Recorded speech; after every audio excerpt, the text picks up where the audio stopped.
गोपियां नहीं मानी। अब गोपियां भगवान को कथा सुनाती, महाराज हमारी सुनो, बहुत जब से आए आप प्रवचन सुना रहे, हमारे सुनो प्रवचन। भगवान बोले सुनाओ। गोपियां कहती सरकार एक ब्राह्मण थी एक ब्राह्मणी,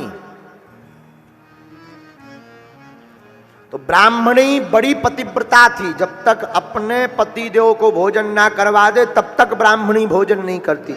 ये नियम है, पत्नी को पति का बचा हुआ प्रसाद पाना चाहिए, शिष्य को गुरु का बचा हुआ शीत प्रसाद पाना चाहिए, और पुत्र को पिता का बचा हुआ शीत प्रसाद पाना चाहिए। धर्म है ये। तो ब्राह्मणी का धर्म था पहले पति को भोजन, बाद में आप। आजकल जमाना उल्टा है, पहले खुद डकार लेती हैं, बाद में जय जय सीताराम।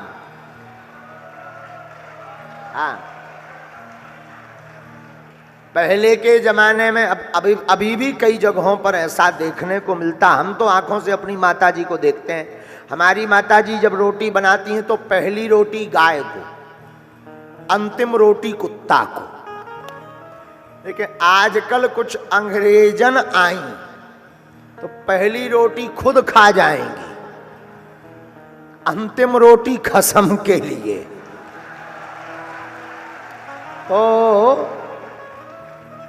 अर्थ क्या निकलता, मानो खुद गौ माता बनना चाह रही कि हम गाय हैं, और खसम को डॉट डॉट डॉट। बोलो सीताराम, जोर से बोलो। बल्कि धर्म पत्नी का धर्म है, पहले पत्नी पति को भोजन पवावे, फिर बाद में खुद पावे। रोज चरणों की सेवा करें। क्या करें? सेवा। आजकल चरण नहीं दबाए जाते हैं, सोचती हैं कि कब स्वामी सो जाए तो गलई। बोलो सीताराम। ये आप लोगों को नहीं कह रहा है, अशोकनगर वाली माता जी नहीं, राम राम राम। ये तो विदेशियन की बात हो रही है। आप लोग तो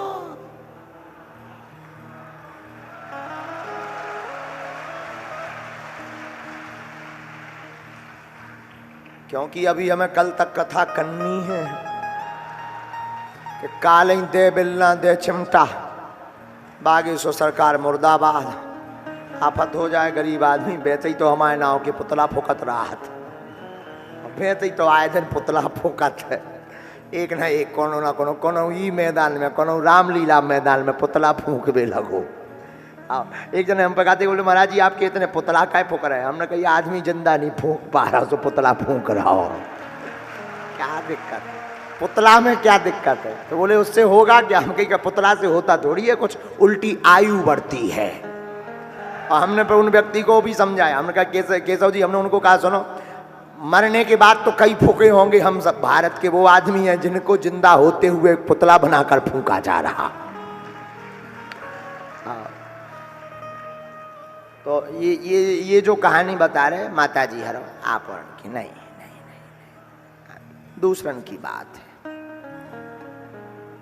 भगवान कहते हैं इसलिए गोपियों आप लौट जाओ। गोपियां कथा सुनाती, महाराज एक ब्राह्मण एक ब्राह्मणी, ब्राह्मणी बड़ी पतिव्रता। एक बार ब्राह्मण देवता ने कहा हमें विदेश जाना है कमाने, तुम घर पर रहना। ब्राह्मणी बोली कि अगर आप जाएंगे तो हमारा पतिव्रत धर्म नष्ट हो जाएगा, क्योंकि क्या पता आप कितने बजे भोजन करोगे। अगर हम पहले पा लेंगे तो दिक्कत, हमारी सेवा छूट जाएगी। तो ब्राह्मणी की बात सुनकर ब्राह्मण ने एक उपाय किया, माटी का एक पुतला बनाया और कहा कि एक काम करो, जो पुतला की सेवा करो, जब तक हम नहीं है हमारा ही रूप मान के सेवा करो, भोजन कराओ, चरण दबाओ, वो बाकी भोजन गाय को खिला देना, धर्म भी निभ जाएगा, हम विदेश भी हो आगे। ब्राह्मणी बोली बात तो सही है, पुतला बना दिया। गोपियां बोली भगवान ध्यान से सुनना, भगवान को सुना रही गोपियां कथा। भगवान बोले जी। एक दिन ब्राह्मणी वही पुतला रूपी पति को भोजन करवाई रही थी, तब तक दरवाजे पे खटखट की आवाज आई। कौन? परदेश गए हुए पति जी की आवाज आई। मैं वापस आ गया हूं। पर ब्राह्मणी असमंजस में पड़ गई। बोले क्या असमंजस हो गया?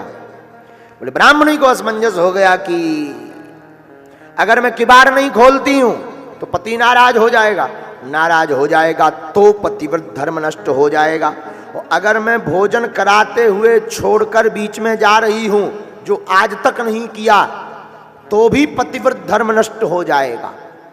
अब भगवान आप ही बताओ, दरवाजे पर असली पति है और ये मिट्टी का पुतला का पति है। जब तक पति नहीं थे तब तक किसी को पति मानती थी,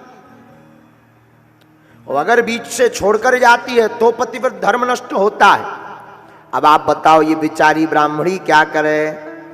भगवान बोले सीधा सीधा उपाय है, कोई अलग उपाय थोड़ी है।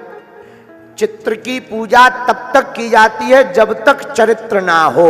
अगर कोई चरित्र में आ जाए तो बाकी बची पूजा चरित्र की कर देनी चाहिए। सब गोपियां चरणों में गिर गई, बोली यही तो हम कर रहे हैं। भगवान बोले मतलब? बोले जिन संसार के पतियों के बारे में तुम डरवा रहे वो है संसार के मिट्टी के पति, मिट्टी के पुतला। आप हो परम पति, हम उन पति को छोड़कर आपके चरणों में आ गए। हमने क्या गुनाह कर दिया सरकार? आहा, भगवान मुस्कुरा गए कि गोपियां बड़ी कृतज्ञ हो गई हैं। फिर तो क्या रास रचा, गोपियों को अभिमान आया। भगवान अंतर ध्यान भय तो गोपियों ने गोपी गीत जो भागवत का हृदय है एक श्लोक गाकर, क्योंकि कथाक्रम बहुत ज्यादा है।